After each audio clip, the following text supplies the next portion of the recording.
the heated course of conversation, I just go to the issue of the carbon bulk purchase agency bill that was recently assented to by Governor Pastor Umono as the state mood of trying to ameliorate the suffering of Aquabomites and Nigerians or people resident in the state by extension. Now, in the wake of that, there were a lot of expectations that were raised by Aquabomites, lots of concerns that were raised also by Aquabom people.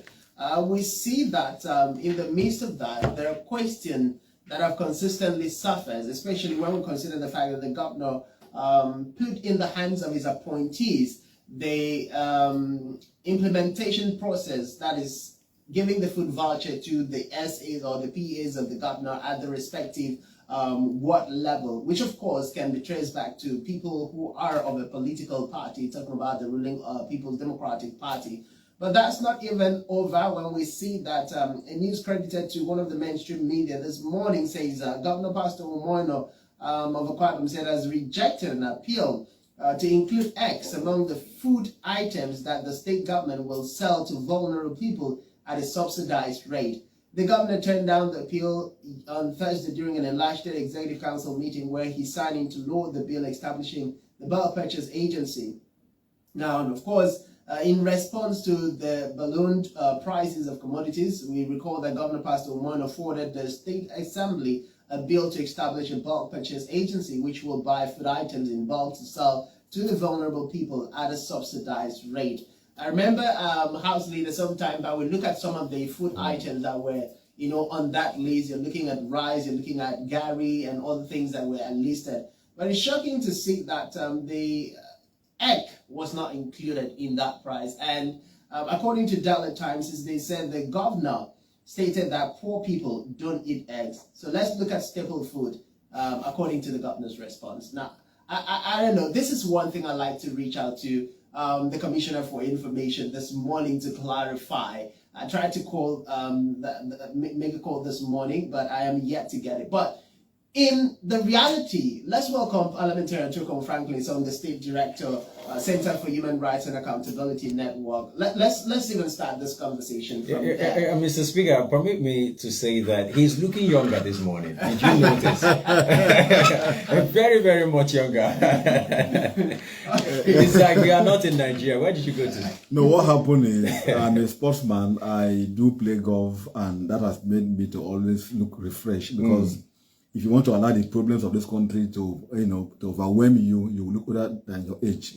So I have taken it as a duty to always play golf and do other sports that will keep me fit. Okay. So everyone good morning, out there. Good morning, Mr. Speaker. Good morning, House Leader, and good morning, Madam. Good to be with you this morning. Okay, so the egg comment. I know that egg is like a common commodity now. The simplest way that people run to for protein. And if you look at the student community, while I was in school, I know that egg soup was a thing.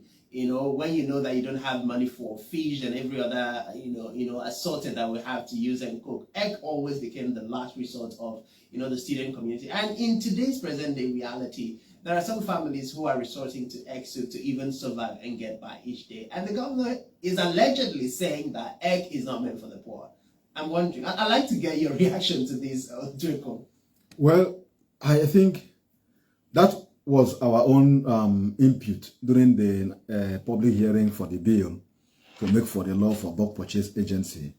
I remember that we had to include that the particular section that talks about the item that needed to be purchased by the government to sell at reduced subsidized rate, and we suggested that egg should be part of it.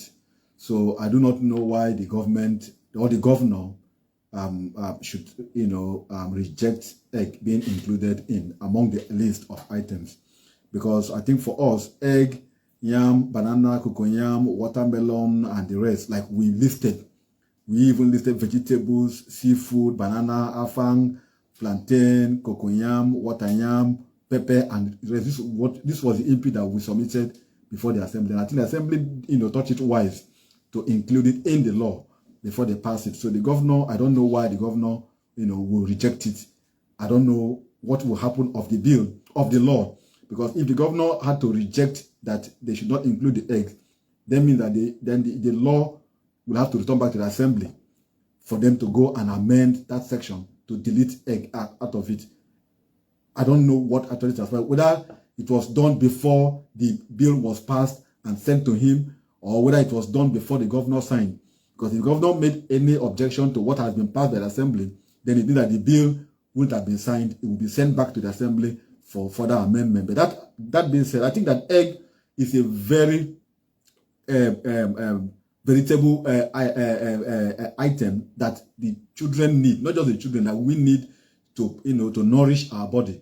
So I don't think that the governor is right to have said that like the report you just read. I think the headline says Nigerian governor rejects egg of being included into subsidized food because poor people don't eat egg. That's what the headline says. I don't know whether the governor was misquoted. I don't know whether it was a joke. But I think if that was a joke, then I mean that was a joke taken to that extent where it can be on a national daily headline. So I think that there is need for this to be corrected. If the governor actually said it, there is need for a press statement to be made by the government to clarify why the governor should reject egg of being included among items that should be subsidized for our children or for anyone for that matter. This is what the government is trying to, to give out to people on a subsidized rate.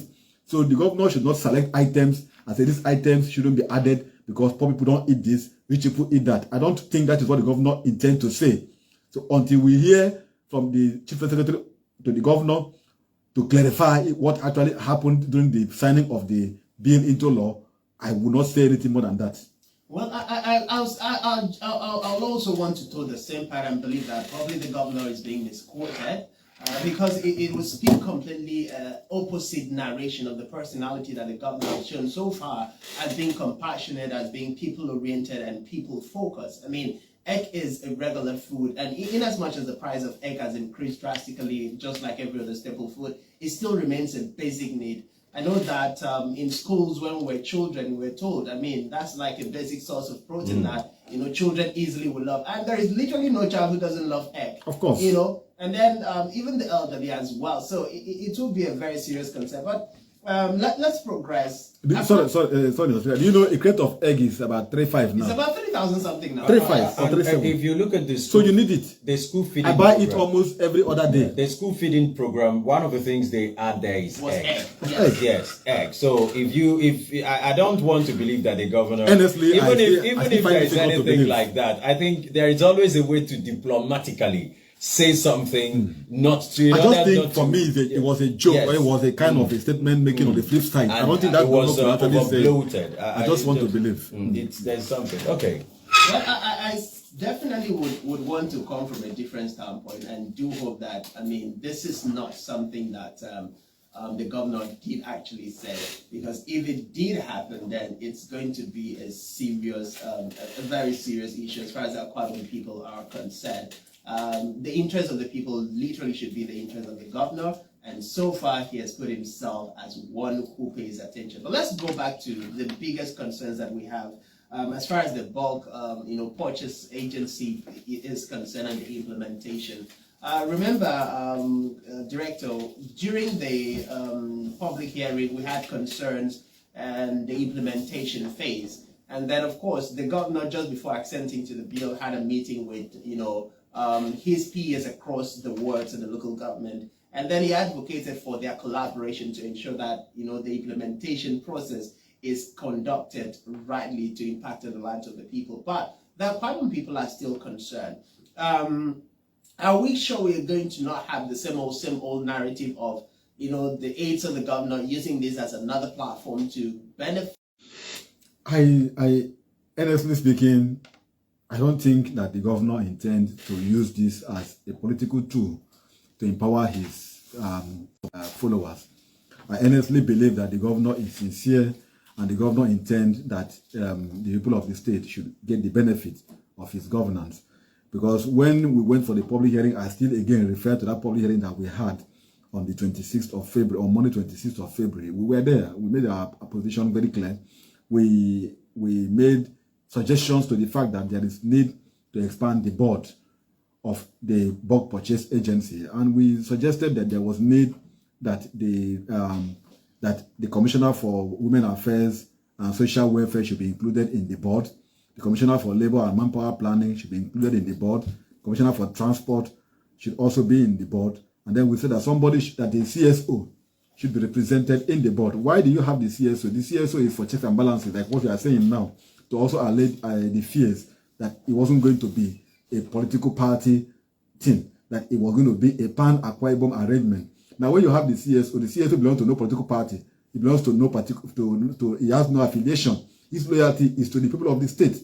So you don't need to do something that tomorrow you will be getting a negative feedback, like what people are trying to speculate, that the board is going to be more of a political party arrangement because the governor has handed it over to his SSA on whatever, to run. And this is not what I would have thought should be the best way out. So you have commissioners, commissioner for agric is there, commissioner for you have people who should handle it, not somebody that should be that can easily be touted to be a more of a party person, a more of a loyalist to you, even though you intend that it will also help to score a political point, but it shouldn't be all out. See what is happening in Kaduna State, for instance. The governor of Kaduna was just, yesterday, he was live streaming on national television. He was giving a palliative. And we could see the mechanized, farming implement. He was giving out the tractors and other stuff. And even the rice and every other thing he was giving out. And you could also see other governors are also doing a similar thing. Because we are in an emergency where every action you take should be pan people. You put party clothes aside. Your party flag should be flown half-mast and let the people actually benefit from your government. So I think the governor of Akwa Ibom State intend to ensure that the people of the state are liberated from the hardship that we are facing, and that the hardship is mitigated by getting this food in large quantity and selling them in subsidized rate. But the body language, the structure of those who are going to handle it, because the governor will not be there to be able to see how it is being done, should be people who are going to be committed to ensure that the governor succeeds. Because when this program fails, the governor has failed. So the governor should ensure that those who are there are going to represent his intention and interpret his dream to the fullest. Well, in the interest and the line of conversation that has been pushed recently, President Ahmed Bola Tinubu has clearly stated that part of the reasons why his Renewed Hope agenda is not working in Nigeria is because there are civil servants, appointees of government who should work to ensure proper implementation, are acting against the implementation of the bills and the policies that is being pushed forward. We also heard His Excellency Governor Pastor Umono made the same comment just before he gathered, his peers, just to reiterate the need for that collaboration. As a result of this comment and the reality of things on ground, don't you? How would you propose? Because there are quite a lot of people are calling for a monitoring team to be put in place, for instance, to ensure checks and balances and ensure that these appointees of the governor are not using the food voucher as a means of favoritism and political purposes and all of that. Would you join the group of Akwa Ibomites who are calling for a different implementation and monitoring team to be put in place? Since the governor has already said, I'm using the aids to reel out these policies. So let's have an unbiased team of monitors and evaluators waiting around to ensure that they monitor the activities of this aid. Do you think that will help change the narrative?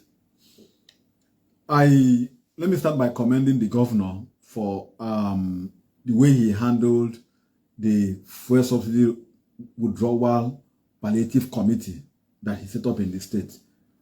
That is why up till now you will not hear any negative feedback from the villages that got the rice that was distributed across the state. We in the CSO, we were in that committee, and I make bold to say that the committee had delivered. And that is why you've not, up till now, I say every day on radio, nobody has called to fault to say we did not do a good job as a committee.